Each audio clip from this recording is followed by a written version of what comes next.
La voix de Dieu n'est pas un son. La voix de Dieu n'est pas un son. Il n'a pas dit que les brebis entendent. Dans ce verset, il dit connaissent. Connaissent. La voix de Dieu n'est pas un son. C'est une information. Ce soir, nous sommes là pour parler d'un sujet que vous avez déjà vu, n'est-ce pas? L'expérience de la voix de Dieu. J'aimerais qu'on prenne directement la Bible. Dans Jean chapitre 10, versets 1 à 5. Allons-y.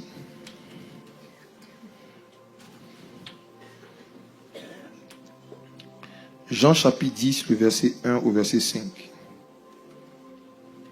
Est-ce qu'il y a quelqu'un qui a un micro qui peut m'aider à faire la lecture, s'il vous plaît? Jean chapitre 10, verset 1 à 5. Ou bien je peux y aller?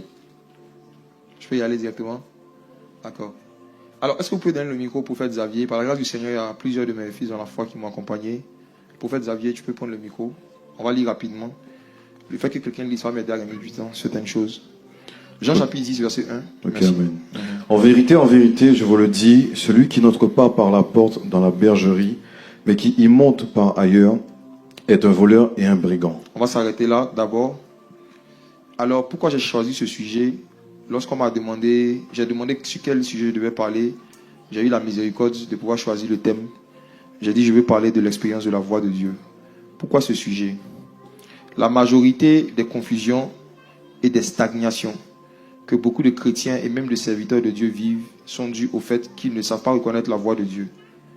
Il arrive et il arrivera toujours pour chacun d'entre nous des carrefours de nos vies où on devra prendre des décisions importantes.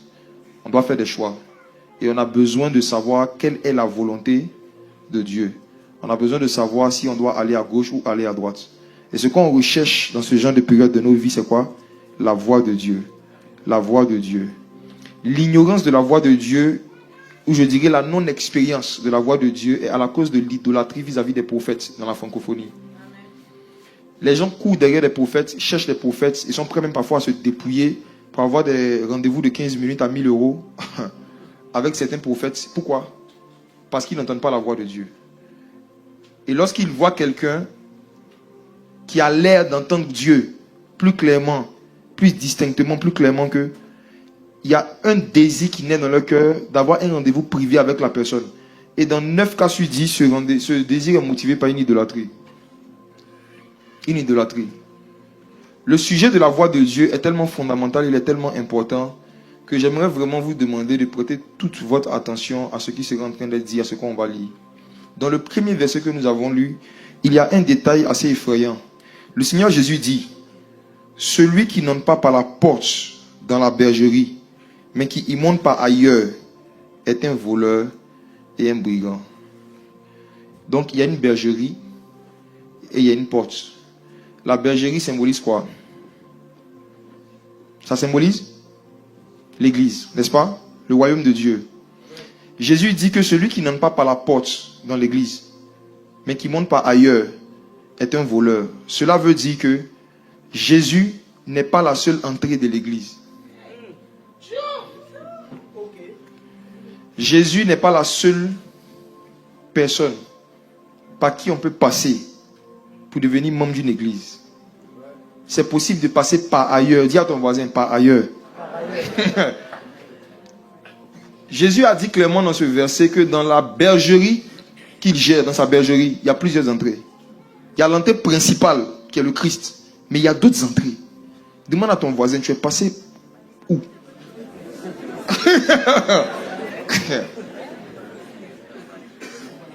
S'il dit que celui qui monte par ailleurs est un voleur, cela veut dire qu'il y a possibilité de se retrouver dans l'église sans être passé par Jésus. Il y a possibilité de devenir membre d'une communauté sans avoir jamais une rencontre personnelle avec Christ. Mais tu es dans la bergerie. Il y a des personnes qui sont rentrées dans l'église par la musique. Il y en a qui sont rentrés par des dons. C'est-à-dire, on leur a fait un don, ils ont été touchés, ils sont devenus chrétiens. Ils n'ont pas rencontré Jésus. Il y a certains qui ont écouté une musique qui les a touchés, qui les a fait pleurer. Ils ont donné leur vie à Jésus. Ils sont rentrés par ailleurs. Ils sont devenus chrétiens sans avoir eu une expérience personnelle avec Jésus. Pourquoi tu es devenu chrétien? Est-ce que tu te souviens de ce qui t'a poussé à décider de te baptiser? C'est dramatique d'avoir des entretiens individuels avec certains chrétiens et de leur poser cette question simple. Pourquoi tu as donné ta vie à Jésus? Et de te rendre compte qu'ils ont du mal à répondre avec des arguments cohérents et clairs à cette question. Pourquoi tu as donné ta vie à Jésus? Quel est le message que tu as entendu qui t'a poussé à prendre la décision de te baptiser par immersion? Est-ce que tu peux répondre à ça? Question. Je me rappelle, j'ai reçu quelqu'un à mon bureau qui m'a expliqué des problèmes graves. Et je lui ai posé une question. Raconte-moi l'enseignement ou la prédication que tu as entendue qui t'a poussé à devenir chrétien. Il dit qu'il ne s'en souvient plus. Oui. Il ne s'en souvient plus. Je lui ai dit, tu sais pourquoi tu ne t'en souviens pas? Parce que tu es rentré dans la bergerie sans passer par la porte. Tu n'as pas rencontré Jésus avant de devenir chrétien. Lisons la suite, verset 2. Mais celui qui entre par la porte est le berger des brebis. Verset 3. Le portier lui ouvre et les brebis entendent sa voix. Il appelle par leur nom les brebis qui lui appartiennent et il les conduit dehors. Voici un autre détail au verset 3 qui montre que dans la bergerie, ce ne sont pas toutes les brebis qui appartiennent au berger. Amen. Amen. Amen. Le berger rentre dans la bergerie et il appelle les brebis qui lui appartiennent. Ça veut dire qu'il y a des brebis qui ne lui appartiennent pas, mais qui sont dans la bergerie. Jésus était en train de prophétiser qu'il allait arriver un temps où il allait se tenir devant certaines bergeries, devant certaines églises. Et il allait parler seulement à ceux qui sont nés de nouveau. Il allait les faire sortir de là. Et il allait marcher avec eux. Il appelle ceux qui lui appartiennent par leur nom. Et il les conduit où? Dehors.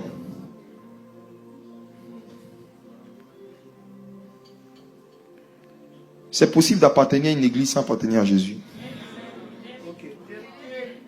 Romains chapitre 8, verset 9. Qu'est-il écrit? La voix de Dieu.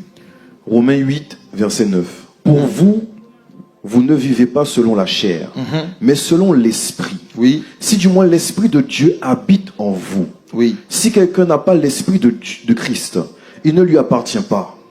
Tu peux relire la dernière phrase, s'il te plaît. Si quelqu'un n'a pas l'esprit de Christ, il ne lui appartient pas. Le critère pour reconnaître quelqu'un qui appartient à Christ, ce n'est pas son appartenance à une communauté. Si quelqu'un n'a pas l'esprit de Christ, même s'il appartient à une famille de pasteurs, il n'appartient pas à Christ. Si quelqu'un n'a pas le Saint-Esprit, peu importe son titre, ses tâches, son activisme dans l'église, il n'appartient pas à Jésus. As-tu l'esprit de Christ? C'est une question aussi à laquelle tu dois être capable de répondre clairement, sans ambiguïté. Est-ce que j'ai le Saint-Esprit? Oui ou non? Que ton oui soit oui, que ton non soit non. Ce qu'on y ajoute vient de Satan. As-tu le Saint-Esprit? Continuons, Jean chapitre 10, retournons. Versets 4 à 5. Jean chapitre 10, versets 4 à 5. Lorsqu'il a fait sortir toutes ses propres brebis, il marche devant elles et les brebis le suivent. Parce qu'elles connaissent sa voix. Parce qu'elles connaissent sa voix. Parce qu'elles connaissent sa voix. Verset 5. Elles ne suivront point un étranger, mais elles fuiront loin de lui, parce qu'elles ne connaissent pas la voix des étrangers. Je vais commencer maintenant l'enseignement à partir du verset 4. La voix de Dieu. Qu'est-ce que la voix de Dieu? Qu'est-ce que la voix de Dieu? Je vais définir la voix de Dieu. Ensuite, je vais expliquer comment Dieu parle. Comment on reconnaît la voix de Dieu? Qu'est-ce que la voix de Dieu? Verset 4.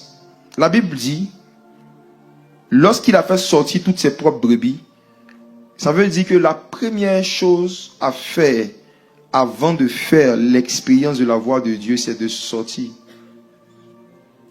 Sortir de certains raisonnements, sortir de certains systèmes religieux, de certaines croyances qui nous font croire qu'on est des brebis du Seigneur alors que ce n'est pas le cas.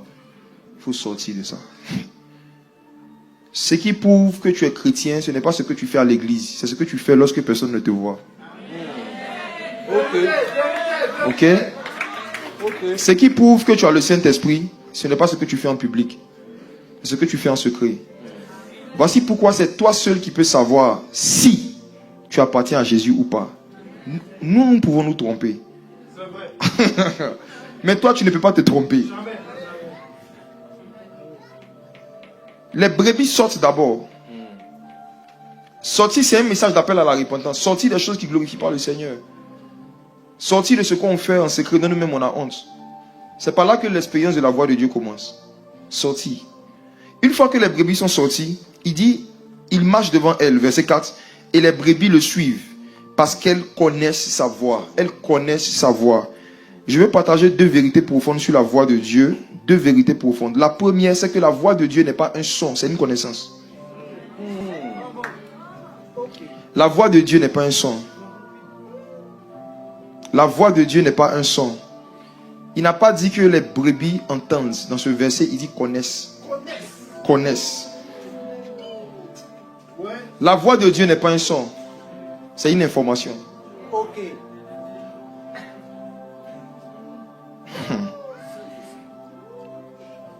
La voix de Dieu n'est pas un son.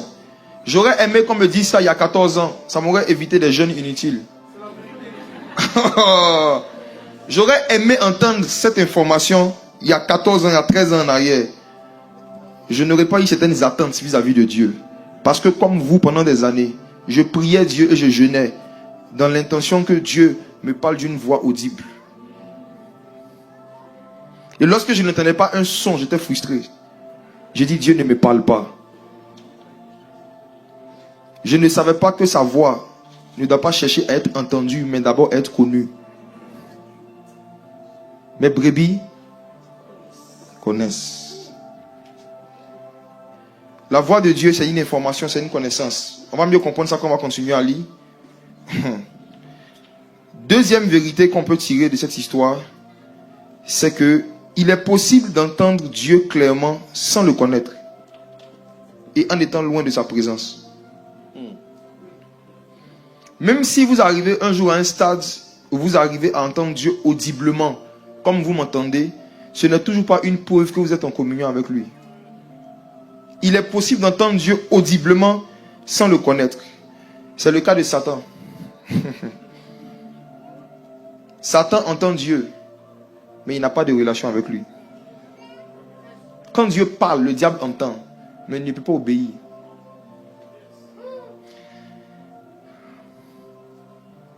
Ce qui prouve que quelqu'un est en intimité avec le Saint-Esprit, c'est sa faculté d'obéir au commandement de Dieu. Pas sa faculté d'entendre Dieu clairement. Ce qui va te prouver à toi-même que tu as une relation avec le Saint-Esprit, c'est ton obéissance. Quand tu es en communion avec le Saint-Esprit, tu obéis facilement au commandement de Dieu. Quand tu perds ta communion, c'est devenu difficile d'obéir au commandement de Dieu. Toutes les choses de la vie chrétienne pratique que tu as arrivé à faire facilement il y a quelques années et que tu n'arrives pas à faire aujourd'hui sont la preuve pour toi que tu es séparé de Dieu. Quand on s'éloigne de Dieu, on ne perd pas le son de sa voix. On perd la connaissance de sa voix. Et la connaissance, c'est la force qui nous donne de lui obéir. Satan entend Dieu, mais il ne peut pas obéir à Dieu. Dans Job, on voit Dieu parler, Satan répondre. Ça veut dire que Satan entend. Il entend, mais il ne connaît pas sa voix.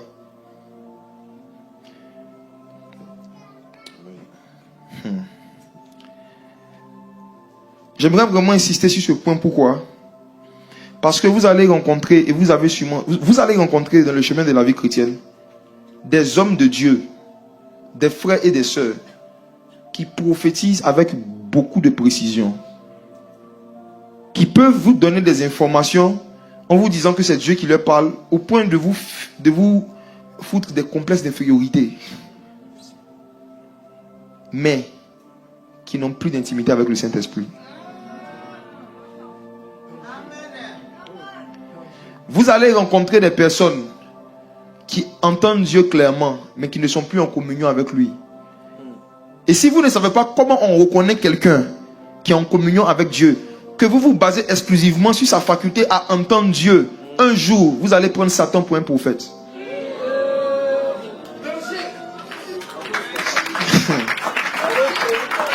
La Bible ne nous cache pas dans le livre de Job chapitre 1 que Satan, Dieu faisait une réunion avec ses fils et Satan est venu aussi au milieu d'eux.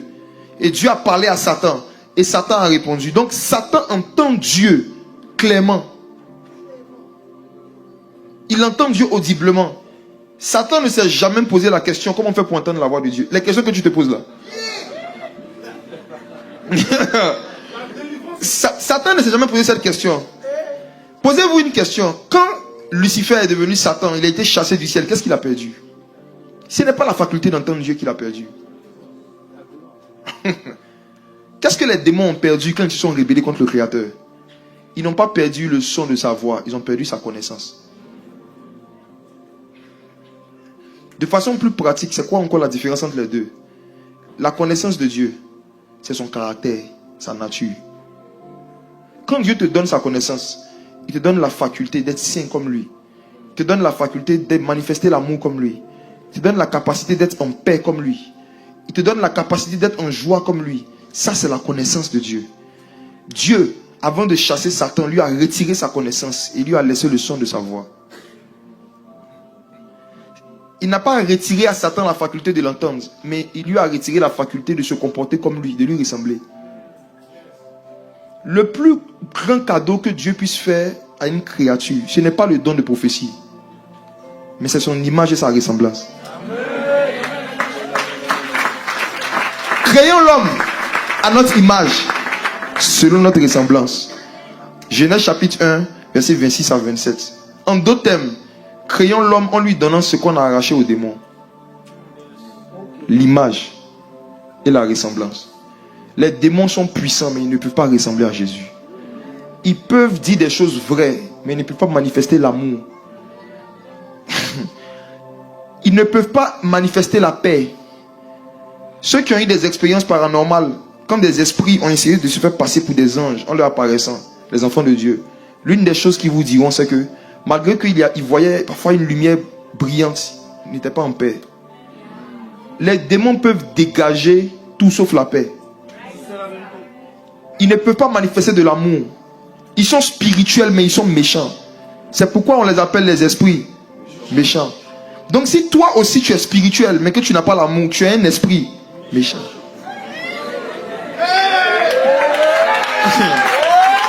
Il y a trop d'esprits méchants dans nos églises.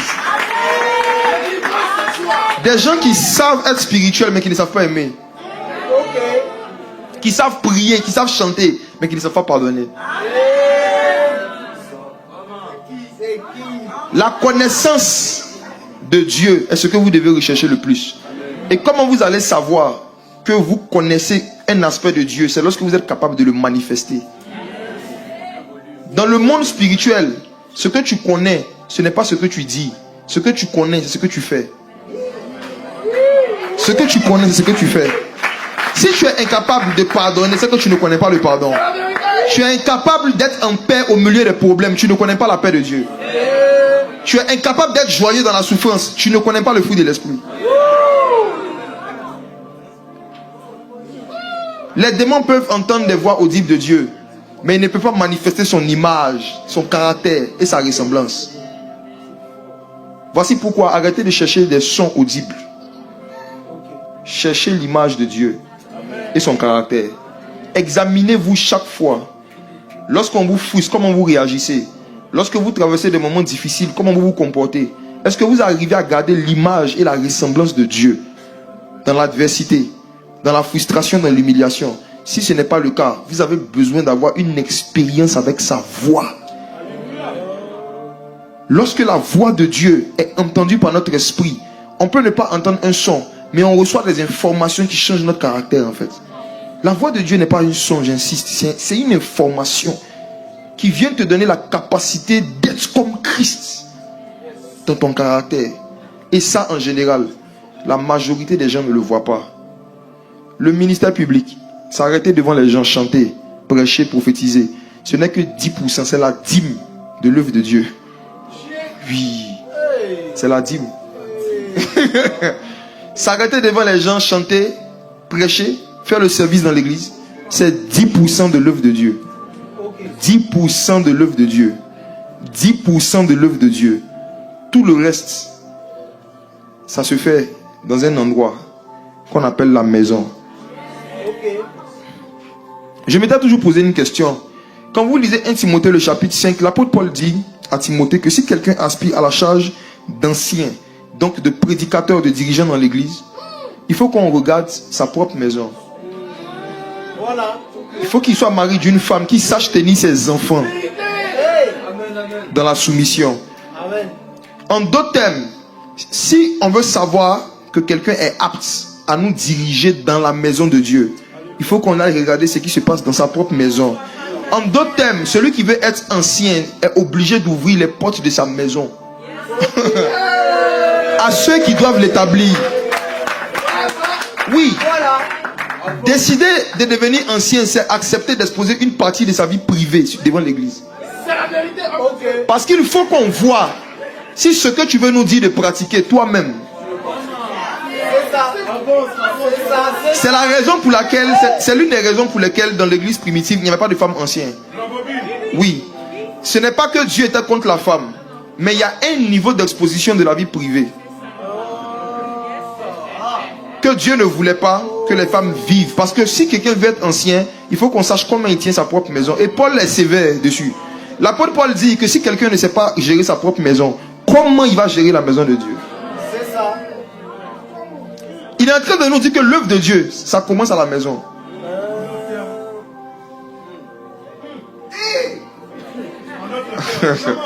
L'œuvre de Dieu, c'est la maison. Ça commence à la maison. Je vous en supplie, mes frères et sœurs, si vous voulez savoir si quelqu'un connaît Dieu, ne l'écoutez pas, regardez-le. Ne l'écoutez pas. Regardez-le. La raison pour laquelle, quand le Seigneur Jésus appelait les apôtres, la phrase qu'il leur disait à tous, c'était « Suis-moi, suis-moi, suis-moi, suis-moi ». Il dit « Suis-moi et je ferai de toi un pécheur d'homme ». En d'autres termes, ce qui va faire de toi un prédicateur, ce n'est pas ce que je veux te dire, c'est ce que tu vas me voir faire. Suis-moi, observe-moi. Twitter n'existait pas lorsque Jésus a commencé à chercher des followers. Suis-moi. Il dit à Pierre, suis-moi. Il n'a pas dit écoute-moi. Suis-moi. Suis-moi. Suis-moi. Suis-moi. Observe-moi. Regarde comment je réagis quand on m'insulte. Regarde comment est-ce que je parle lorsqu'on crache sur moi. Regarde quand je me comporte quand je suis humilié. Suis-moi, suis-moi. Regarde comment je parle aux prostituées. Regarde mon comportement avec les gens de mauvaise vie. Suis-moi. Les pharisiens haïssaient Jésus parce qu'ils l'écoutaient. Ils ne le suivaient pas. Ils n'observaient pas son caractère. Ils ne voyaient pas son style de vie. Quelqu'un qui n'a jamais péché, même par qui les pires pécheurs se sentaient attirés. Quelqu'un qui n'a jamais péché, mais par qui les pécheurs se sentaient aimés. Tu ne te rends pas compte qu'il y a quelque chose qu'il a, qui n'est pas visible, qui attire les gens. Il a un aimant spirituel. L'une des raisons pour lesquelles, lorsque la femme qui a été surprise en flagrant délit d'adultère a été envoyée devant Jésus, Jésus s'est abaissé pour écrire. C'est pour ne pas voir sa nudité. Parce qu'elle a été surprise en flagrant délit d'adultère. Et comme vous le savez, lorsqu'on commet l'adultère, on n'attache pas un pagne. Ils ont pris la femme nue dans l'acte et ils l'ont envoyée directement devant Jésus. Eux-mêmes, ils avaient déjà commis un péché en regardant la nudité d'une femme. Mais Jésus, à son tour, il s'est abaissé pour écrire.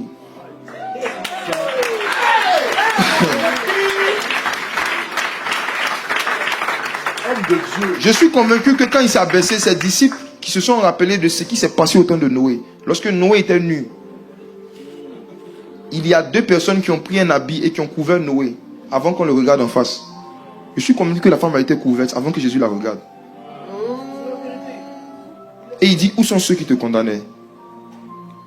Ils ne sont plus là, ils sont partis. Toi aussi, va et ne pêche plus. Est-ce que toi, tu peux atteindre un niveau de sanctification où malgré que tu ne pêches pas, tes amis qui pêchent se sentent attirés par toi? Cette spiritualité où on est saint mais en même temps on est attractif.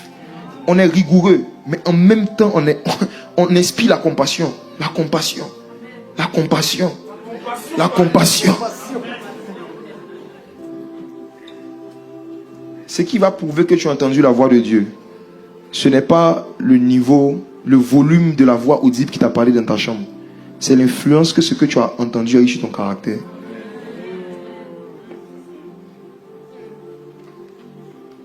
Quand tu dis Seigneur, parle-moi, il faut que dorénavant cette phrase signifie pour toi-même, Seigneur, donne-moi des informations qui vont m'aider à te ressembler. Amen. Amen. Amen. Si on accepte cette définition, cela veut dire que Dieu nous a tous parlé une fois au moins chacun.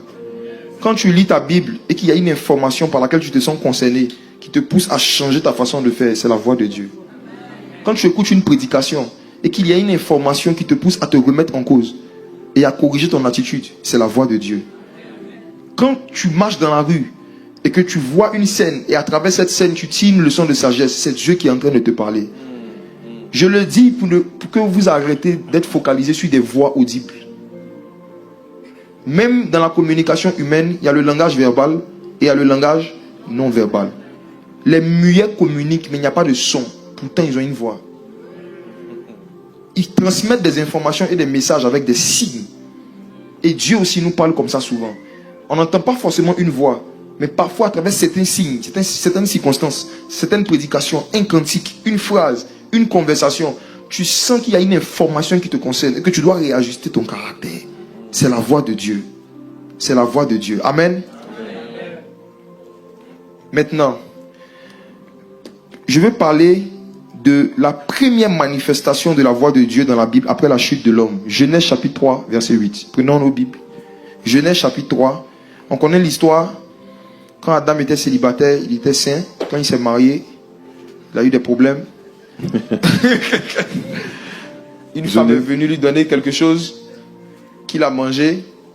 Alors regardez le verset 8, ce qui s'est passé. Genèse 3, verset 8. Oui. Alors ils entendirent la voix de l'Éternel Dieu qui parcourait le jardin vers le soir. Et l'homme et sa femme se cachèrent loin de la face de l'Éternel Dieu, au milieu des arbres du jardin. Allons-y, verset 9. Mais l'Éternel Dieu appela l'homme et lui dit, « Où es-tu » Il répondit, « J'ai entendu ta voix dans le jardin et j'ai eu peur, parce que je suis nu et je me suis caché. » Très bien.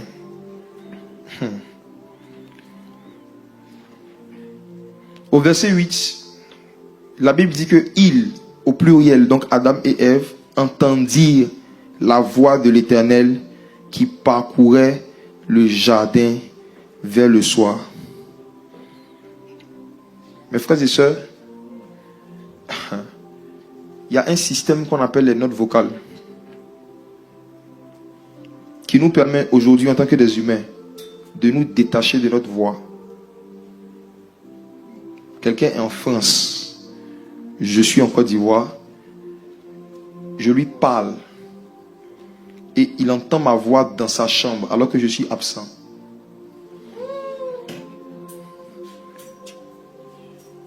N'est-ce pas qu'aujourd'hui on peut le faire avec des notes vocales? Tu peux envoyer ta voix sans te déplacer, n'est-ce pas?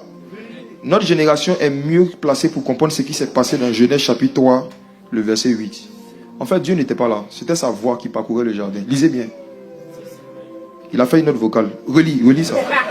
Relis ça. Relis. Alors, ils entendirent la voix de l'Éternel Dieu qui parcourait le jardin vers le soir. Et l'homme et sa femme se cachèrent loin de la face de l'Éternel Dieu au milieu des arbres du jardin. Dieu envoyait sa voix qui parcourait le jardin. C'est-à-dire que Adam et Ève sont là et puis ils entendent une voix audible qui est dans le jardin. Mais ils ne voient personne, donc ils se cachent. Et ils se cachent derrière quel arbre? L'arbre, Regardez les détails. au milieu des arbres du jardin. Au milieu, Des arbres du jardin. souvenez-vous, quand Dieu a fait ce fameux jardin, il y avait combien d'arbres au milieu du jardin? 2. L'arbre de la connaissance du bien et du mal et l'arbre De de vie. vie. Quand Adam et Ève ont péché, ils sont allés se cacher derrière l'arbre de vie. Le péché qui était rentré en eux leur a dit, c'est par un bois que Dieu va rentrer en communion avec vous. Le péché nous rend invisibles aux yeux de Dieu. Si vous voulez que Dieu vous voie, mettez-vous derrière le bois de vie. C'est la raison pour laquelle des milliers d'années après, quand Jésus est venu, c'est par la croix exclusivement qu'un pécheur peut rentrer encore en communion avec Dieu. Il faut se cacher derrière ce bois qu'on appelle la croix.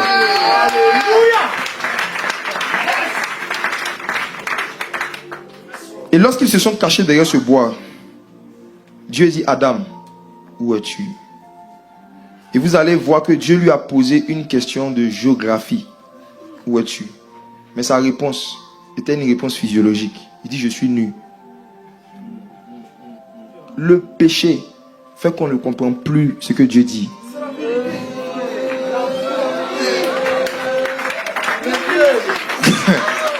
Le péché brouille la voix de Dieu. Dieu te parle d'une chose, tu parles d'autre chose.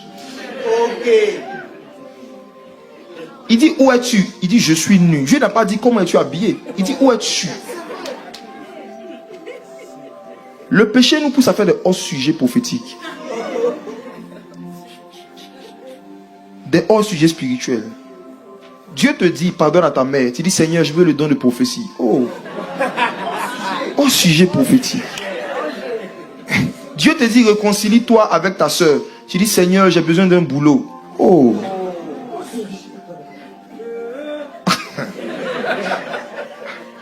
Le Seigneur te dit, pardonne à tes collègues. Salue-les quand tu vas au travail, malgré ce qu'ils t'ont fait.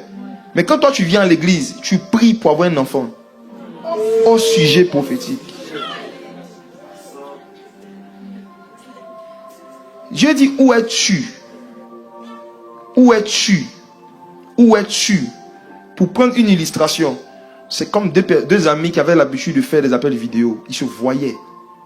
Et un jour, tu appelles ton ami, tu ne le vois plus. Tu entends juste sa voix. Tu dis, mais où es-tu? Active ta caméra, Adam. Où es-tu? Je ne te vois pas. Il dit, je suis nu. Dieu aussi change de sujet dans son amour. Il dit, ok, qui t'a enseigné que tu es nu? Qu'est-ce qu'il a répondu? Qui t'a appris? En d'autres termes, la nudité, c'est une connaissance aussi. Oui. Quand les enfants naissent, ils n'ont pas cette connaissance de la nudité. Voici pourquoi ils n'ont pas honte de se balader nus.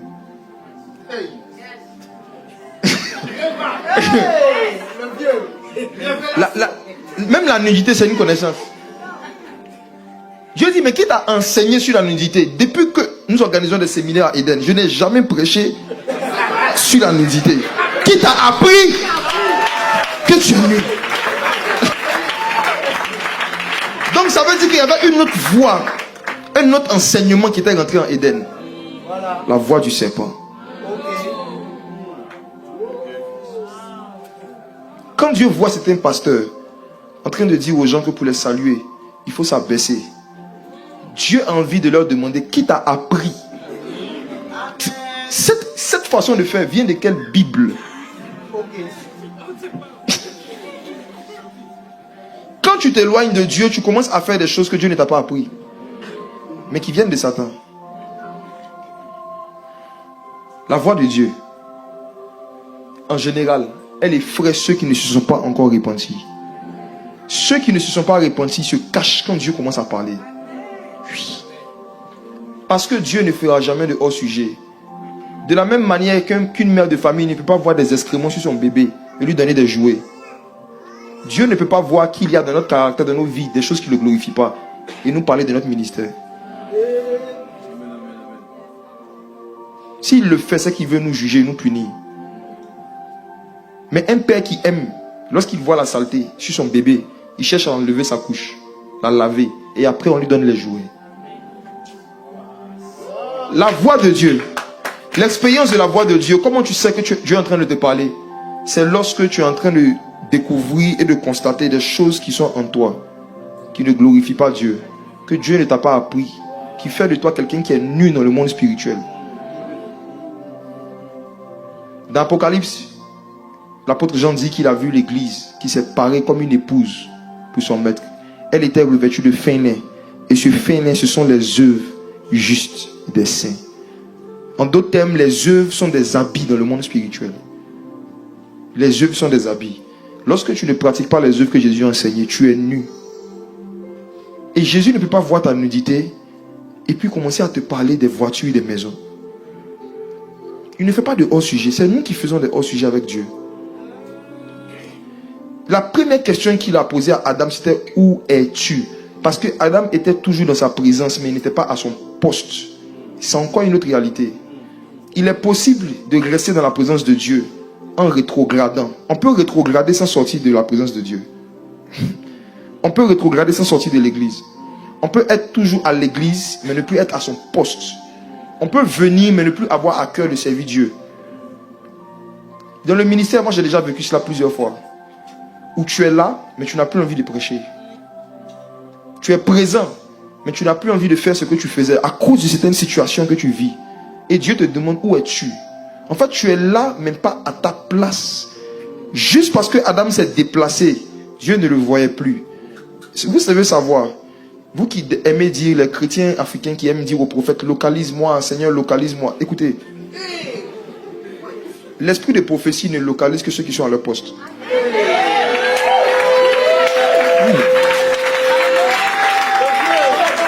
Quand Jésus est rentré en Éden, parce que Adam n'était pas à son poste, il dit, où es-tu? Est-ce que tu es en train de servir Dieu déjà? Dieu parle régulièrement à ceux qui le servent constamment. Dieu parle régulièrement à ceux qui le servent constamment. Dieu parle régulièrement à ceux qui le servent constamment. C'est lorsque le jeune Samuel servait Dieu dans le temple que Dieu lui a parlé pour la première fois. Il n'a pas attendu que Dieu lui parle avant de le servir. C'est le service qui lui a donné accès à la voix de Dieu. C'est le service. Dieu ne parle pas aux touristes, il parle aux serviteurs. Dieu ne parle pas aux spectateurs, il parle aux serviteurs. Vous qui êtes membres des églises, mais qui ne servez pas, rêvez. Dieu ne vous parlera pas.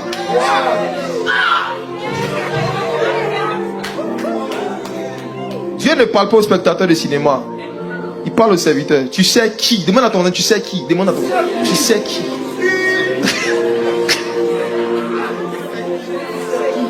Quand Satan veut faire stopper les expériences de la voix de Dieu dans ta vie, il va te convaincre d'arrêter de servir.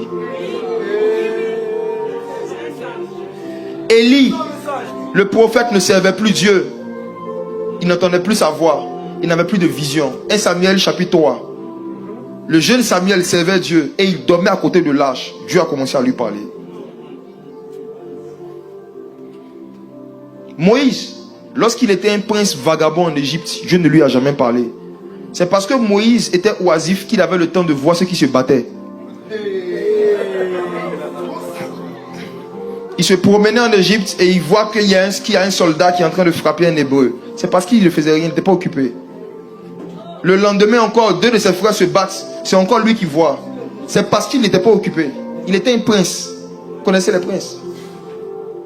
Ils se sapent comme des Congolais, comme des sapeurs. Et ils se promènent. Ils snobent les gens. Ils saluent les gens. Ils jettent des billets. C'était la vie de Moïse, prince en Égypte. Mais lorsqu'il a été rejeté, blessé par ses frères, il a appris le service, il est devenu berger. Et c'est pendant qu'il surveillait les moutons de Jéthro, pendant qu'il servait son beau-père, que Dieu a commencé à lui parler. Il y a des expériences que tu veux vivre avec le Saint-Esprit, que tu n'as pas commencé à vivre parce que tu n'as pas commencé à servir tes frères et sœurs. Moïse a rencontré Jéthro avant de rencontrer l'Éternel. Moïse a rencontré Jéthro avant de rencontrer l'Éternel. Moïse a servi Jéthro avant que Dieu ne commence à lui parler. Je te repose la question, tu sais qui? Samuel servait Élie. Josué a servi Moïse. Élisée a servi Élie. Jésus a servi Joseph en tant que charpentier. Avant que le Saint-Esprit ne descende sur lui sous la forme d'une colombe, il était fils du charpentier. Voilà. Tu sais qui? Il y a des manifestations de la colombe, du Saint-Esprit, qui ne sont réservées qu'à ceux qui servent régulièrement les autres. Ne dites pas que lorsque Dieu commencera à me parler audiblement, je vais commencer à le servir. C'est l'inverse. Moi, quand j'ai commencé à prêcher, à évangéliser en 2013, je n'avais jamais eu de vision. Je n'avais jamais eu de vision. La première fois où j'ai commencé à parler de Jésus à mes amis, c'était en 2012. Je ne parlais même pas en langue. J'étais né de nouveau, j'étais sauvé, mais je ne connaissais pas les dons spirituels. Mais je connaissais le don de la vie éternelle. C'est ce don que je connaissais, le don gratuit de Dieu. Je prêchais la repentance et la vie éternelle. Et des gens se convertissaient. Mais quand on se réunissait dans des réunions de chrétiens, et que je voyais des gens qui disent, je sens la présence de Dieu, j'étais frustré. J'ai dit, mais moi je ne sens rien. Il y a certains, dès qu'on commence à prier, dit, oui, je vois la colombe est dans la salle. Moi j'ouvre mes yeux. Même une mouche, je ne vois rien. Un jour, j'ai appris qu'il y avait un groupe de pasteurs qui se réunissaient pour prier pendant 2 heures de temps. Et moi, je n'arrivais pas à prier plus de 30 minutes. Je me suis dit, c'est l'occasion. Je vais aller au milieu d'eux pour apprendre à prier. Quand je suis arrivé, l'un d'entre eux a dit, ici, on donne un sujet de prière pour 1 heure. Un sujet de prière, 1 heure de temps. Je me suis dit, ok, tu ne peux pas me retourner, ça va fermer la porte. Un sujet de prière, 1 heure de temps. Oh, le temps. Non. Attendez.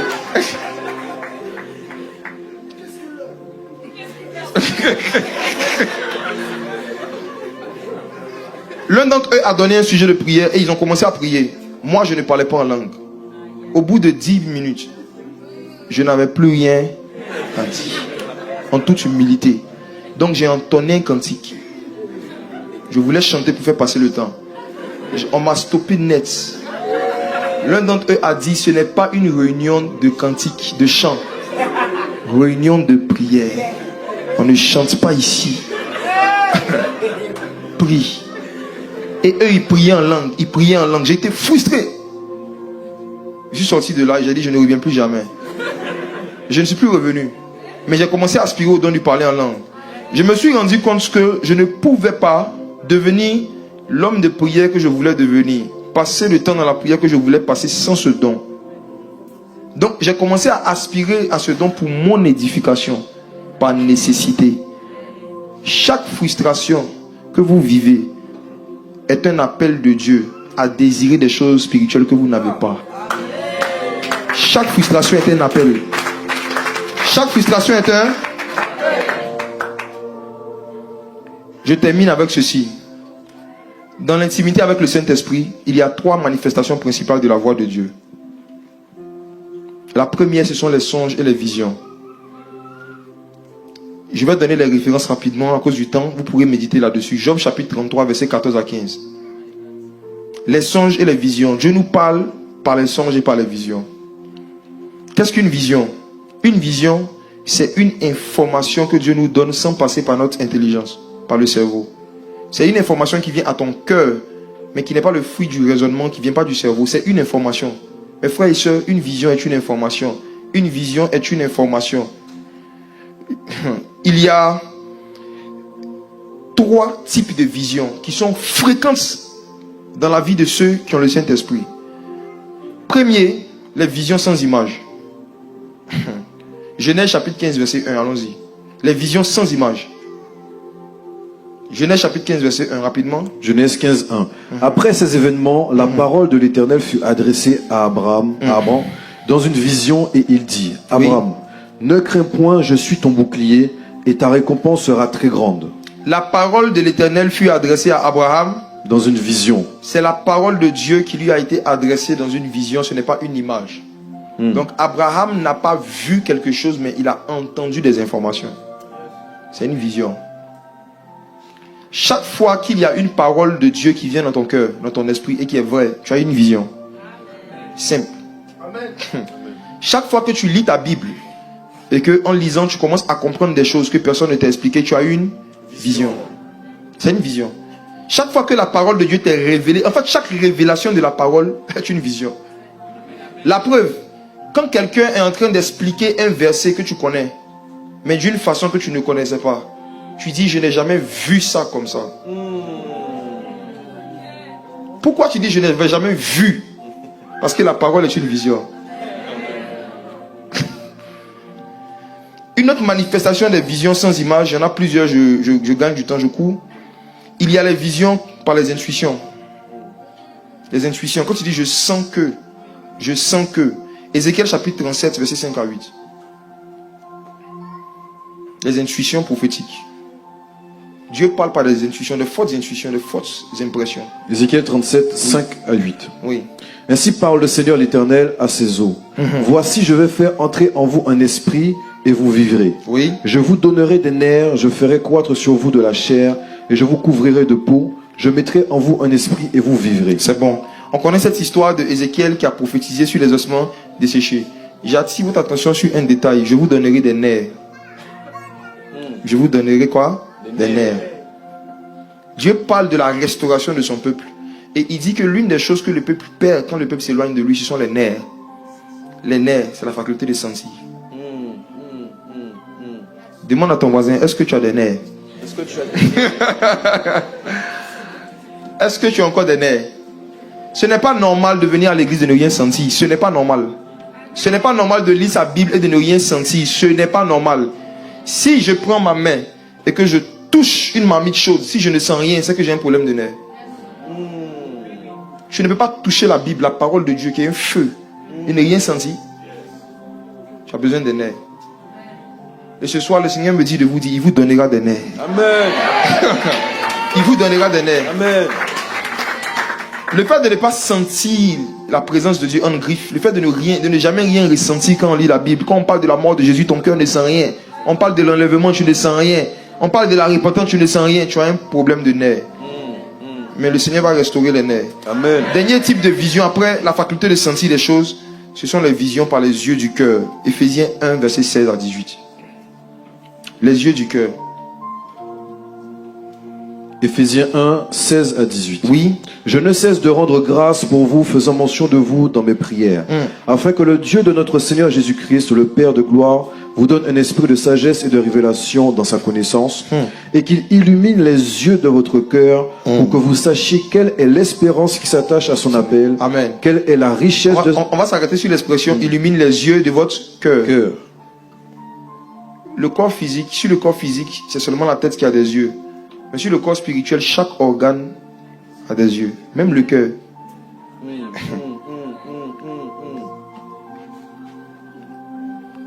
Les yeux de ton cœur. Lorsque les yeux de ton cœur sont en mauvais état, c'est là que tu oublies tes songes. Ou c'est là que tu fais des songes mais qui ne sont pas clairs. Tu as la myopie spirituelle. Qu'est-ce qui met les yeux du cœur en mauvais état? La rancune, l'amertume, la tristesse. Tout sentiment négatif, toute émotion négative que tu gardes dans ton cœur abîme les yeux de ton cœur. Ok. Si vous voulez être des personnes qui voyaient clairement leurs songes et qui s'en souviennent, si vous voulez que les yeux de votre cœur soient toujours en bon état, pardonnez vite quand vous êtes blessé. Pardonnez vite, que le soleil ne se couche jamais sur votre colère. Les yeux de votre cœur, c'est à ce niveau-là que je pense qu'il y a le plus de problèmes. Parce que la majorité des visions claires viennent de là. Quand vous voyez des prophètes ou des personnes qui disent j'ai une vision, je vous dis la vérité, la majorité d'entre eux, contrairement à ce que vous pensez, ils ne voient pas un écran qui leur apparaît avec des informations. C'est parce qu'ils ont tellement purifié les yeux de leur cœur que quand Dieu dépose une image dans leur cœur, l'image est claire. Car il est écrit, heureux ceux qui ont le cœur pur, ils verront Dieu. Purifiez Purifiez votre cœur de la rancune. Purifiez votre cœur de la tristesse. Chaque frustration, chaque humiliation, chaque parole blessante que vous recevez, c'est Satan qui utilise ça pour abîmer les yeux de votre cœur. Ne tombez pas dans le jeu du diable. Pardonnez vite. Pardonnez vite. Je termine maintenant avec ceci. Dieu nous parle aussi par les choses qui nous concernent dans les Écritures. Luc chapitre 24, verset 26 à 27. On va terminer avec ça. Du temps. Luc 24, verset 26 à 27. Luc 24, verset 26 à 27. Ne fallait-il pas que le Christ souffrit ces choses et qu'il entrât dans sa gloire? Commençant par Moïse et par tous les prophètes, il leur expliqua dans toutes les Écritures ce qui le concernait. Il les expliqua dans toutes les Écritures ce qui le concernait. Ok. Le Seigneur Jésus, que nous aimons, qui a vécu sur la terre, est-ce que vous savez que ce ne sont pas toutes les Écritures qui le concernent? En d'autres termes, ce ne sont pas toutes les informations qui sont dans la Bible qui concernent Jésus. Il y a des choses qui le concernent, il y a des choses qui ne le concernent pas. Et vous devez vous exercer à connaître qu'est-ce qui concerne Christ dans votre Bible et qu'est-ce qui ne le concerne pas. Et vous-même, il y a des choses qui vous concernent dans les Écritures, il y a des choses qui ne vous concernent pas. C'est lorsque des chrétiens ne connaissent pas les versets qui ne les concernent pas, qui créent de nouvelles doctrines avec des versets de l'Ancienne Alliance. Il y a des choses qui sont dans nos Bibles qui ne nous concernent pas. Quand le Seigneur dit, lorsque tu vas au temple, prends un bœuf, coupe-lui la jambe droite, prends le sang, mets sur le lobe, dis à ton voisin, ça ne te concerne pas. Ce n'est pas tout ce qui est biblique qui te concerne. Jésus a excellé dans le prophétique et dans la voix de Dieu parce qu'il connaissait les choses qui le concernent dans les Écritures. Vous devez prier pour demander à Dieu de vous faire connaître les choses qui vous concernent dans les Écritures. Ce qui vous concerne. À cause du temps, pour respecter le temps, je m'arrête là. Non. Je m'arrête là. Et je veux juste vous donner une parole d'encouragement. On va prier. Je vous en prie, mes frères et sœurs. La première expérience et la plus importante que vous pouvez avoir avec la voix de Dieu, c'est le fait de recevoir des informations qui viennent de Dieu, qui vont changer votre caractère, qui vont vous pousser à vous remettre en cause. Aimez les remises en cause. Aimez les prédications qui vous poussent à vous redemander est-ce que je suis né de nouveau. Aimez les prédications qui vous poussent à vous demander est-ce que j'ai encore l'amour du prochain.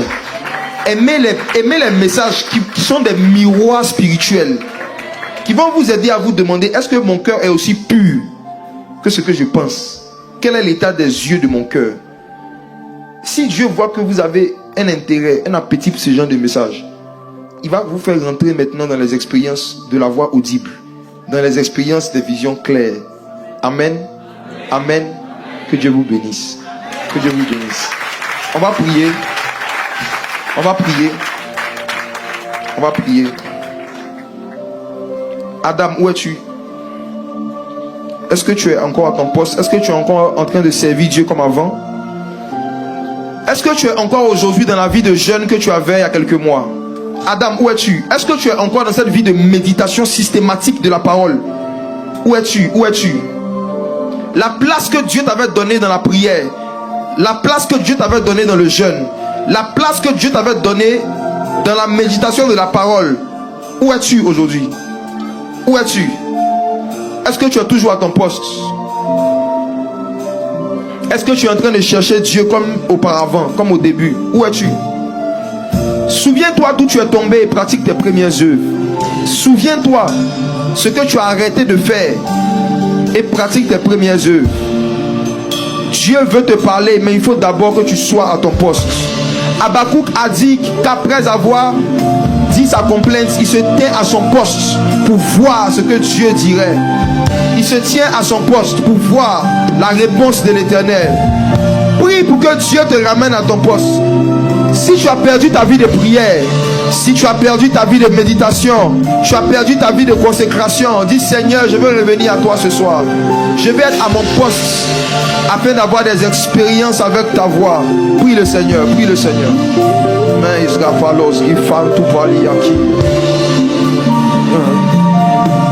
Tu sais satisfaire un cœur qui te cherche. Un cœur qui te cherche, si on est capable. Tu sais satisfaire, disons.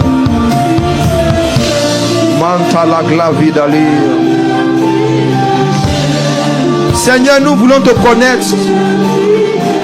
Nous voulons être à ton image et ta ressemblance.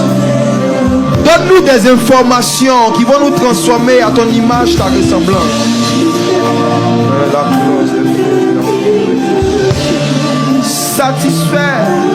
Satisfais les cœurs qui te cherchent ce soir. J'en ai capable. Satisfais, Saint-Esprit.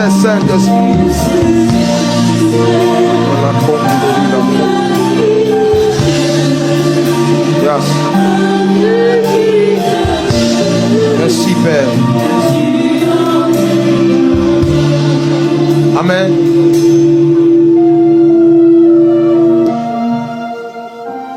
Wow. La voix de l'Éternel parcourt la salle.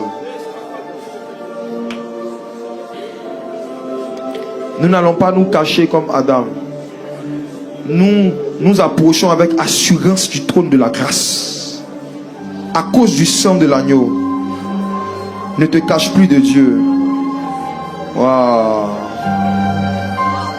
Il a crown de Caléon, de Kaulaus, de Palicon, de l'Égla. Wow.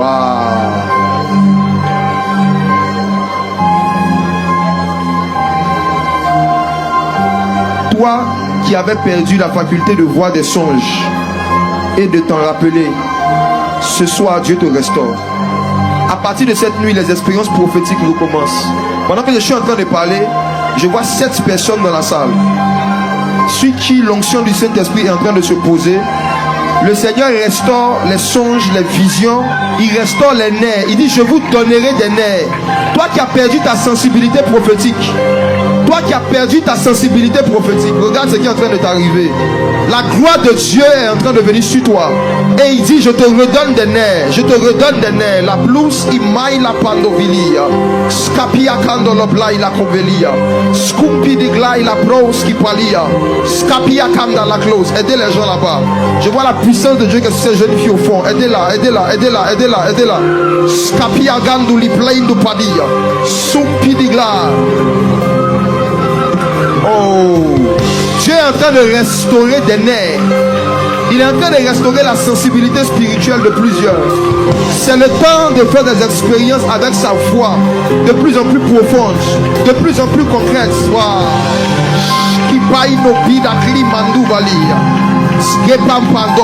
Soutenez les gens.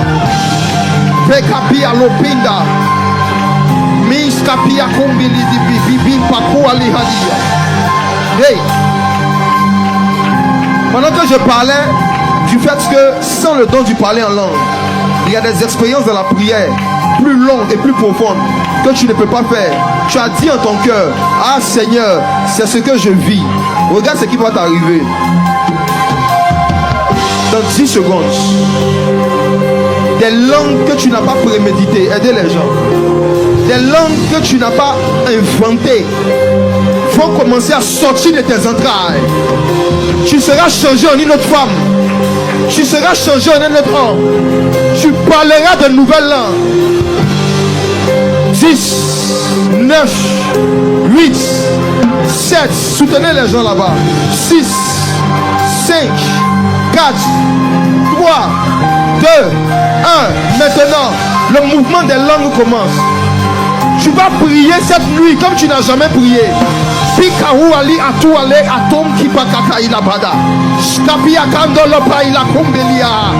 a un baptême dans les langues qui commence dans ce lieu. Wow.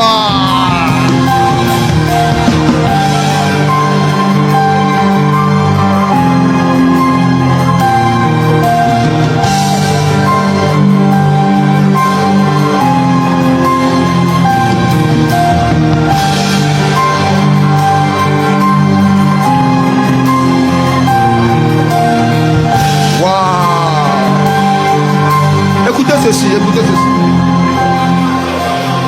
Il y a quelqu'un ici qui à plusieurs reprises qui a fait un songe dans lequel tu te vois en train de te promener dans les bois. Dans le paysage qui revient dans les songes, ce sont des parcs et des bois dans lesquels tu marches. Et dans le dernier que tu as fait, tu marchais dans un parc où il y avait des arbres de part et d'autre. Et il y avait des enfants qui jouaient. Et toi, tu marchais seulement. C'est qui? Les paysages des parcs reviennent dans tes songes. Les parcs, les bois. C'est qui? Si le concerné se désigne, vous me faites signe. Il y a un message de Dieu pour toi. La raison pour laquelle tu vois ces symboles revenir dans les rêves, il y a un sens. Et pendant que je parle, je vois quelqu'un d'autre qui a fait un songe que tu n'as jamais compris. Quelqu'un te faisait visiter un beau bâtiment, une belle maison. Mais la particularité de la maison, c'est que les pièces étaient multicolores. Les couleurs des salons, des endroits n'étaient pas uniformes. Parfois, tu pouvais voir du blanc, du rose, du vert. C'était un endroit avec beaucoup de couleurs. Tu as eu cette vision aussi, tu as eu ce songe. Est-ce que les concernés peuvent s'avancer si vous n'êtes pas gêné? Si vous n'êtes pas gêné, je vais vous parler de façon spécifique. J'ai besoin d'un micro, s'il vous plaît.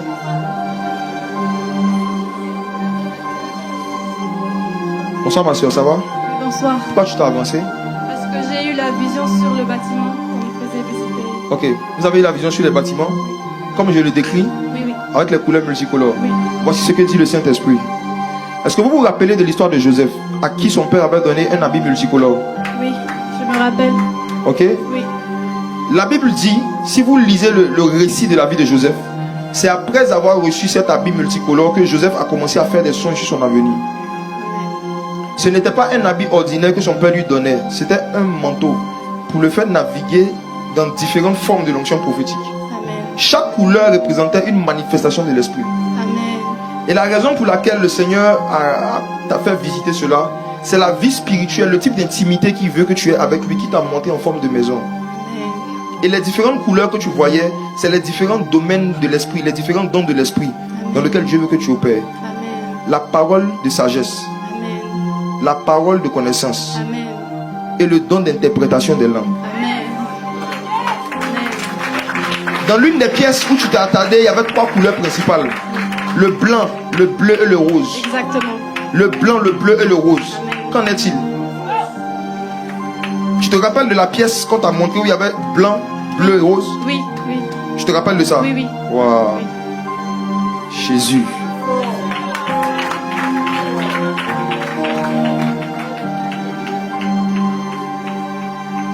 Quelque chose avait failli. On peut se tutoyer, il n'y a pas de problème. Pas de problème. Quelque chose avait failli t'empêcher de venir ce soir. Je ne sais pas c'est quoi, mais tu n'avais pas prévu venir. Il y a quelque chose que tu devais faire. Oui, le travail. Mais on a tout annulé. Je devais travailler toute la journée. Mais tout a été annulé. Ok. Jésus te voulait tellement ici. Il te voulait tellement ici. Il te voulait tellement ici. Parce qu'à partir de cette nuit, les expériences avec ces 3 dons, ces 3 couleurs Amen. commencent. Amen. Amen. Juste parce que tu es venu ici. Comme tu étais à ton poste, Dieu n'a pas eu besoin de te dire où es-tu. Amen. Il t'a vu. Amen. Que le Seigneur te bénisse. Waouh. Il y a quelqu'un ici qui a une lutte depuis plusieurs mois, voire près d'1 an, avec des pensées vis-à-vis des personnes du même sexe. Tu as même pris un jour de jeûne, un temps de jeûne, ça s'était arrêté et c'est revenu et ça te fait souffrir parce que tu ne veux pas être lesbienne. Tu ne l'es pas et tu ne veux pas l'être. Mais il y a des pensées oppressantes qui te viennent à certaines saisons de l'année par rapport aux filles, aux personnes du même sexe. Et comme ça te gêne, tu n'en parles pas vraiment, mais tu te bats seul. J'ai une bonne nouvelle pour toi.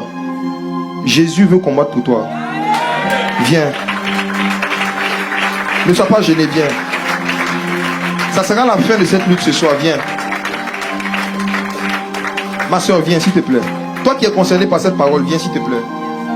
Tu as des oppressions, des attaques dans tes pensées vis-à-vis des personnes du même sexe. Tu ne veux plus vivre cela, viens s'il te plaît. Jésus veut t'aider. Je suis capable d'arrêter tout ce service pour toi. Ne sois pas gêné, viens.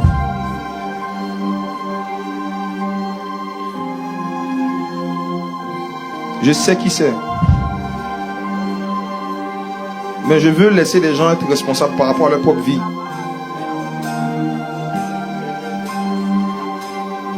Viens que je prie pour toi. Si on ne prie pas pour toi aujourd'hui, avant la fin de cette année 2024, surtout dans le mois de décembre, tu as remarqué que les périodes de décembre, les périodes de fête, sont les périodes en fait où tu as le plus de pression par rapport à ces choses. Tu as réussi à éviter certaines choses jusque-là, mais tu n'as plus de force pour continuer à lutter seul. Ma soeur, viens.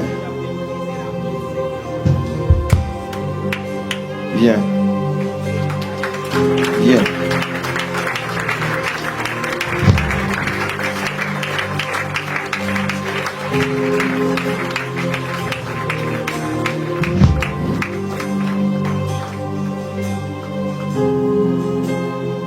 N'aie pas honte, viens.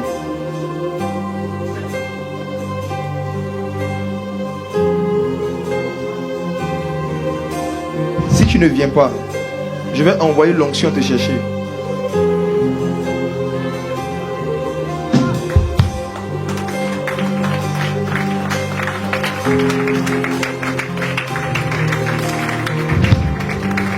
Est-ce que tu connais la pression prophétique?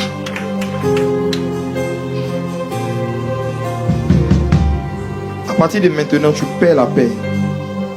Et ton cœur va commencer à battre anormalement vite. Parce que Jésus veut te délivrer. Tant que tu ne t'avances pas là, tu auras du mal même à respirer correctement où tu es. Je sais qui c'est. Mets la honte de côté. On est en famille. Nous aussi, on a eu des luttes avec beaucoup de choses. Et Jésus nous a fait grâce. N'aie honte de personne, de rien. Prends ton courage. Viens.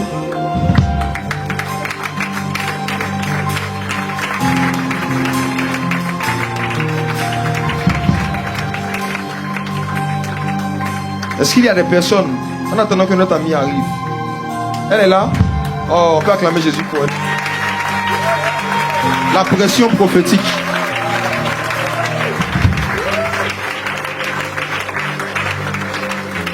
La pression prophétique.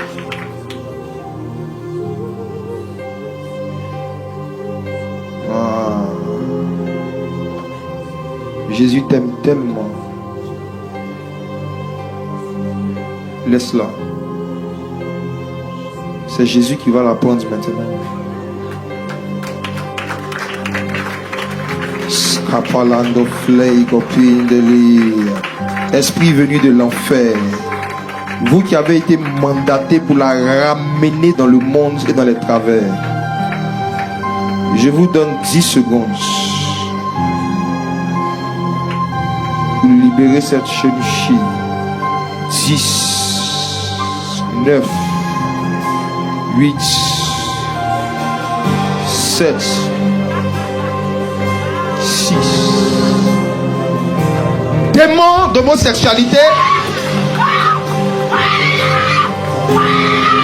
sors.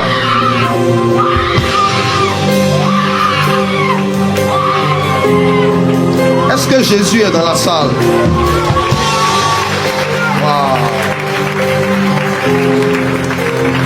C'est une servante de Dieu. Elle va servir Jésus.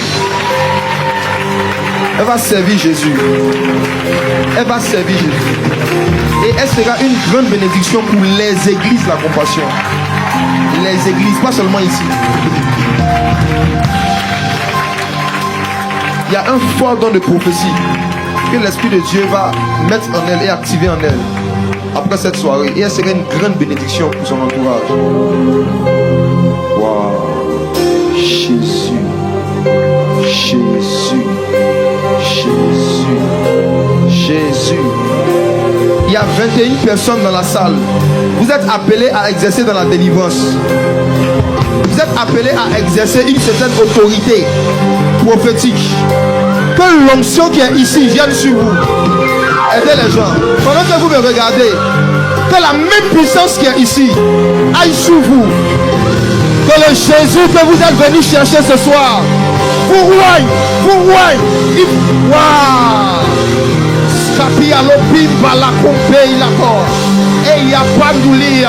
Même sur les chants, il y a une onction prophétique qui va commencer à se manifester de plus en plus quand vous allez diriger les temps de louange et d'adoration.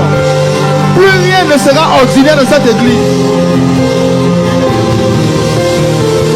Votre pasteur va commencer à opérer dans la parole de connaissance avec 7 fois plus de précision qu'auparavant. L'ennemi voulait l'affaiblir physiquement et le décourager. Mais je vois une nouvelle gloire qui commence dans cette église. Une nouvelle gloire qui commence dans l'église. Waouh! Scapi alors. Skepator. Dieu des esprits des prophètes. Skepati partout mali pator. Scapia. Seigneur, où elle est? Relâche-la dans toute la France. Dans toute la France, dans toute la France, dans toute la France. Dans toute la France. Dans toute la France. Que le feu du réveil embrase la région parisienne. Dans les métros, dans les universités, dans les collèges. Que la puissance de Jésus, la suprématie de Jésus sur les démons soit démontrée.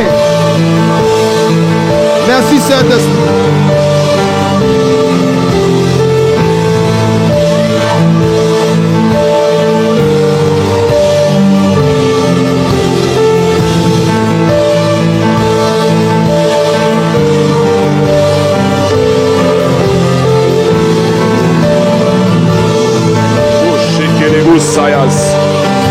Merci Père pour ce temps. Merci Seigneur. Merci pour ce que tu viens de faire ce soir. Merci Jésus parce que tu nous as parlé. Merci Seigneur parce que tu as localisé les gens. Merci Jésus parce que tu as fait des choses surnaturelles. Nous allons élever nos voix, nous allons prier 2 minutes. Tu vas prier pour être dans l'obéissance. Tu as prié que Dieu te donne cette obéissance de la parole. Cette obéissance de la parole de Dieu. Élevons nos voix, prions pendant 2 minutes au nom de Jésus. Seigneur, nous prions ce soir. Père, nous prions que nous puissions être dans l'obéissance. Père, nous prions, Seigneur, nous voulons respecter, Seigneur, ta parole, Seigneur. Jésus de Genèse Apocalypse. Père, s'il te plaît, nous voulons faire ta volonté. Cette église, Jésus, veut faire ce que tu veux. Veux, Seigneur, mon Dieu, entrer, Seigneur. Cette église, Jésus, veut t'obéir, Seigneur. Nous voulons obéir, Seigneur, dans ta parole. Nous voulons obéir dans ta parole, Seigneur. Jésus, nous prions ce soir. S'il te plaît, Seigneur, nous voulons être dans l'obéissance. Nous voulons respecter ta parole. Nous voulons être dans l'amour. Nous voulons être dans l'amour, Seigneur. Jésus, je prie, Seigneur, que toutes ces personnes qui sont ici en ces lieux, que nous puissions être tous des serviteurs et des servantes de Dieu. Que nous puissions te servir tous, Seigneur. Que nous puissions entrer dans ton obéissance, Jésus. Père, merci, Seigneur, parce que tu nous as tous localisés. Que l'amour règne, que l'esprit de pardon règne. Que, Seigneur, mon Dieu, que nous puissions, Seigneur, t'appartenir dans le nom puissant de Jésus. Que l'honneur et la gloire te reviennent dans le nom puissant de Jésus. Et nous avons ainsi prié. Amen. Amen, amen. Amen. Amen. Est-ce que tu es dans la joie d'être là? Amen, amen. Est-ce que tu peux acclamer la présence de Dieu? Est-ce que tu peux pousser le cri de joie? Est-ce que tu peux pousser le cri de joie? Tu ne le fais pas bien. Tu ne le fais pas bien. Est-ce que tu peux pousser le cri de joie? Est-ce que tu peux montrer au diable qu'il a été vaincu? Est-ce que tu peux montrer à Satan qu'il n'a plus sa place ici? Est-ce que tu peux montrer à Satan qu'il est déchu? Amen, amen. Yes. L'atmosphère est tellement grande, j'ai chanté les vibrer. Je ne sais pas qu'est-ce que l'évangéliste a laissé ici. Je continue. Amen, amen. Ouf. Excusez-moi. Nous avons 2 services. Vous pouvez vous rasseoir. Nous avons des services. Le premier service consiste à donner nos offrandes et dîmes. Et le deuxième service consiste à donner nos Galates 6. Nous allons lire cette portion d'écriture sur Malachie 3, verset 10. La Bible nous dit: apportez à la maison du trésor toutes les dîmes, afin qu'il y ait de la nourriture dans ma maison. Mettez-moi de la sorte à l'épreuve, dit l'Éternel des armées, et vous verrez si je n'ouvre pas pour vous les écluses de cieux, et si je ne répands pas sur vous la bénédiction en abondance. Amen. Alors n'hésite pas de venir avancer. Viens donner à Dieu avec joie, avec amour, avec liberté, parce que tu as été sauvé ce soir. Amen. La chorale, s'il vous plaît. Jésus, tu es puissant, le vainqueur de la tombe. Tu déplaces les montagnes. puissant. Jésus, tu es puissant. Le vainqueur de l'Adam. Tu déplaces les montagnes. Jésus, tu es puissant. Tu es puissant. Tu es puissant. Hey, le vainqueur de l'Adam. Tu déplaces les montagnes. Jésus, tu es puissant. Nous triomphons dans le nom de Jésus. Nous avons la victoire dans le nom de Jésus. Le Christ sur le trône, nous le déclarons. Jésus, tu es puissant. Nous triomphons dans le nom de Jésus. Nous avons la victoire. Le Christ sur le trône, nous le déclarons. Jésus, tu es puissant. Nous triomphons nous avons la victoire dans le nom. Le Christ sur le trône, nous le déclarons. Jésus, tu es puissant. On y va. Alléluia. Amen. Amen. Yeah. Est-ce que tu peux te lever là où tu es? Comment? Oh Jésus, nous te louons.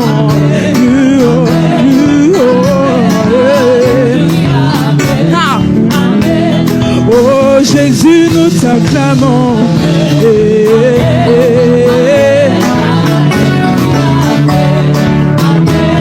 Oh Jésus, nous t'acclamons.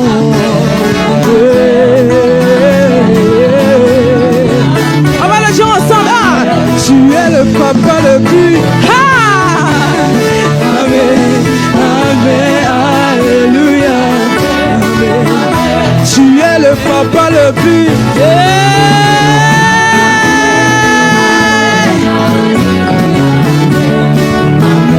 Tu es le papa le plus responsable. Amen, alléluia.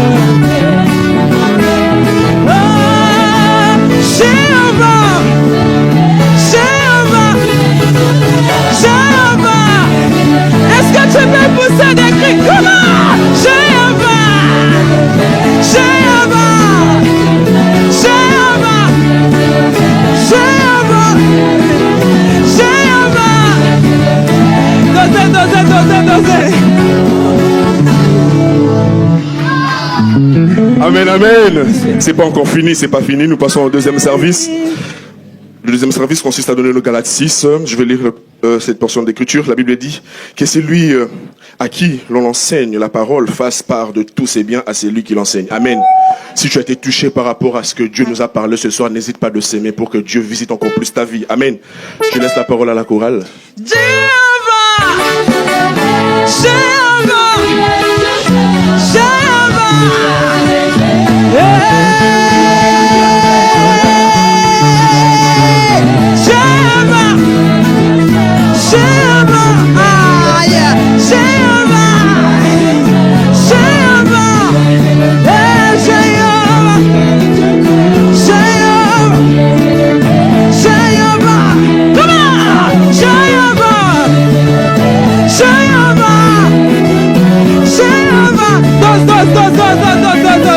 On va plus vite. Comment? Il est le roi des rois. Comment? Le Seigneur des aïe. Chante avec moi son nom.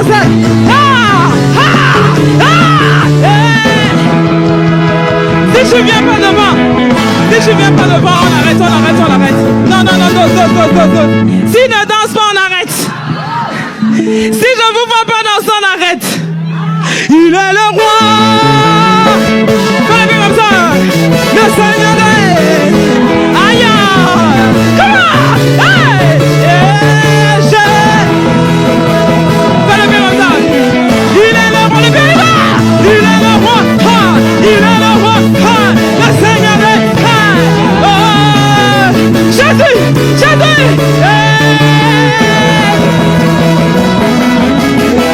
Il est le roi, il est le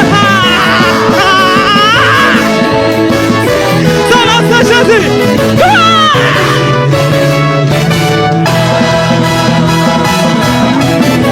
Il est le roi, il est le roi, il est le roi, le Seigneur est. Yes! Pousse des cris les œuvres, Jésus. Amen. Alléluia. Alléluia. Amen. Jésus, il est le Il roi. est le roi. Est-ce que tu peux acclamer encore? Acclame encore plus fort. Yes. Amen, amen. Amen. Nous allons prier pour les offrandes. Père, merci. Merci Seigneur, je bénis Seigneur chaque main qui a pu mettre Seigneur mon Dieu participer. Et même la personne qui n'a pas pu Seigneur participer, je bénis leur vie. Père, visite leur vie Seigneur, afin que Seigneur mon Dieu, ceux qui n'ont pas donné puissent encore donner. Et que ces offrandes puissent crier Seigneur dans tout le domaine de leur vie. Dans notre Jésus, j'ai ainsi prié. Amen. Amen, amen. Yes, amen. Vous pouvez vous rasseoir s'il vous plaît. Nous passons aux annonces. L'Église nous informe que nous avons culte chaque dimanche de 10h à 12h30 ici dans la salle. Chaque mercredi, nous avons le culte des assoiffés. Amen. Qui a été béni ce soir? Amen. Tu peux balancer ta main. Gloire à Jésus. Gloire à Jésus. Nous avons toujours chaque culte des assoiffés chaque mercredi de 19h à 20h30. Merci, nous débordons. Comprenez, l'Esprit du Seigneur nous pousse à le faire. Amen. Amen.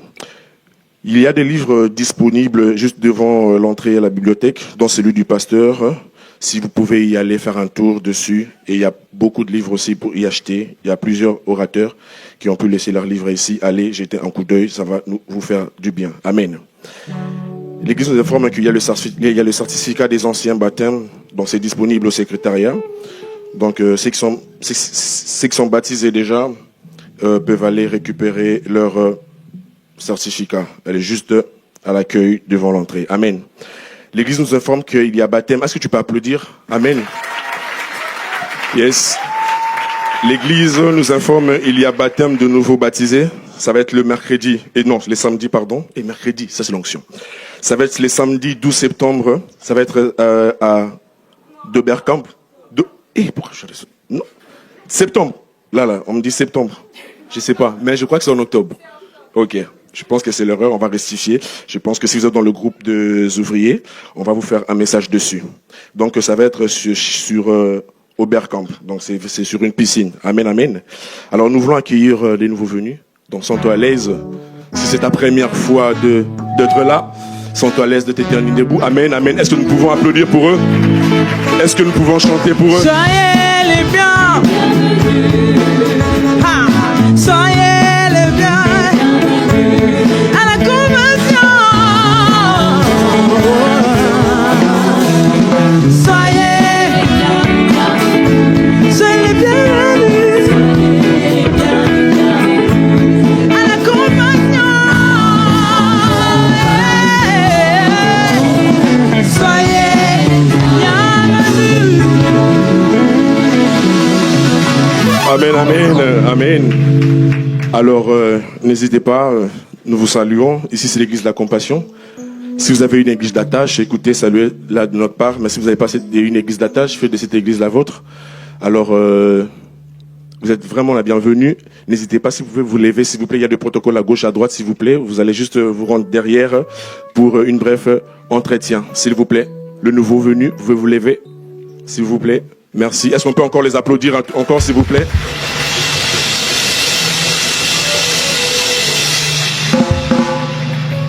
Amen. Amen, amen. Donc, je crois que c'est fini. On va juste se lever, s'il vous plaît. Nous allons clôturer. Amen.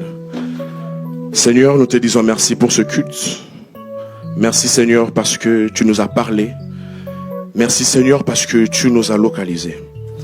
Père, je recommande, Seigneur, le retour de tout un chacun. Père, nous voulons faire, Seigneur, de cet enseignement, Seigneur, mon Dieu, un enseignement béni pour nous. Nous voulons, Seigneur, aller, Seigneur, te chercher encore davantage dans le lieu secret. Je bénis le retour de tout un chacun. Je chasse tout esprit d'accident routier. Je chasse tout esprit qui n'est pas de toi. Nous savons que le diable n'est pas content de nous voir en ces lieux. Et je prie, Seigneur, que notre route soit bénie au nom puissant de Jésus. Que ton sang nous couvre, que ton sang nous protège jusqu'à ce que nous allons arriver chez nous dans le nom puissant de Jésus-Christ. Nous avons ainsi prié. Amen. Amen, amen. Bon retour et bon mercredi.